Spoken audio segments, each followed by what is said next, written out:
Rebecca from Tyler Arboretum, and welcome back to my kitchen. Today we are going to make banana brownies, which will use up some overripe bananas that I have that were about to go bad. The first thing you'll want to do is preheat your oven to 350 degrees. The next thing you'll want to do is grease an 8x8 brownie dish.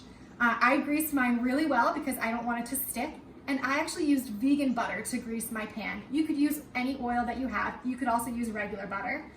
If you do use oil or vegan butter, that will make this recipe entirely vegan. There is no regular butter in the recipe, and there are no eggs in the recipe either. So you'll set your greased pan off to the side, and then you'll get your other ingredients ready. So what you'll need for your wet ingredients is a ½ cup of applesauce, and this is actually some delicious homemade applesauce that I'm excited to use. You'll need a ¼ cup of brown sugar. You'll need ½ cup of regular sugar. You'll need a third cup of water, just regular tap water will work. And you'll need 1 teaspoon of white vinegar. For your dry ingredients, you will need a ¼ cup of unsweetened cocoa powder, a cup and 1/4 of regular all-purpose flour, 1 teaspoon of baking soda, and a ¼ teaspoon of salt. And that's all you'll need to start your brownies. So the first thing you'll do is take your 2 bananas and you'll mash them in a bowl. Now that my bananas are completely mashed, I'm gonna add in my wet ingredients. So the first thing I'm going to start with is my ½ cup of applesauce. And then I will add in my ½ cup of sugar.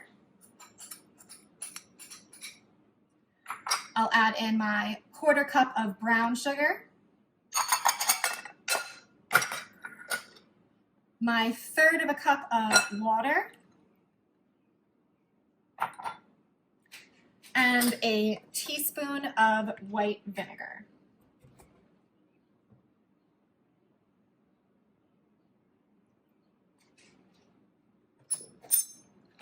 You'll stir all that just till combined.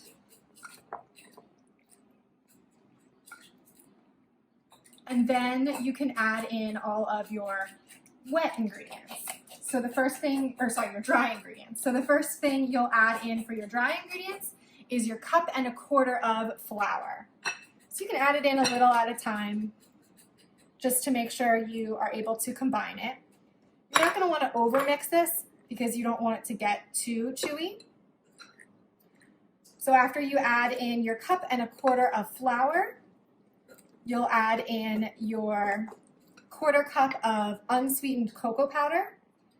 And I wish you guys could smell this. The cocoa powder smells so rich and so sweet.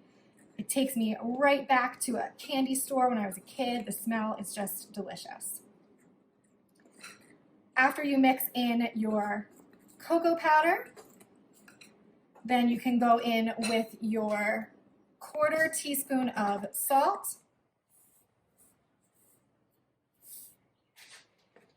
and your teaspoon of baking soda.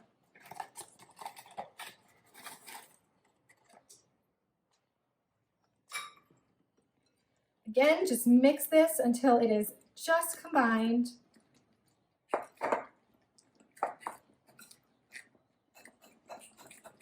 Try not to overmix it if you can, but you don't want there to be any clumps of cocoa powder or baking soda or flour. And it's going to be a little chunky because the bananas in there add a little bit of that texture. All right, that looks perfectly combined. You can see it still has some texture to it, but you don't see any clumps of ingredients happening. So then you will just pour this into your prepared brownie pan. I'm going to use my spatula to make sure I get every last drop in there. To make this really fun, you could add in some nuts, you could add in some chocolate chips, but I like to keep mine plain because I like a smooth texture in my brownie. Then you'll just spread it out to make sure it's in all of those corners. You can shake it up a little so it's nice and smooth. And then we're gonna put this in the oven for 35 minutes. We'll test it when it comes out with a toothpick, and if the toothpick comes out clean, then we know it's ready and we'll let it cool. So my banana brownies have come out of the oven. They are perfectly cooled, and I cut them into 9 even portions. So I'm gonna go ahead and try it now.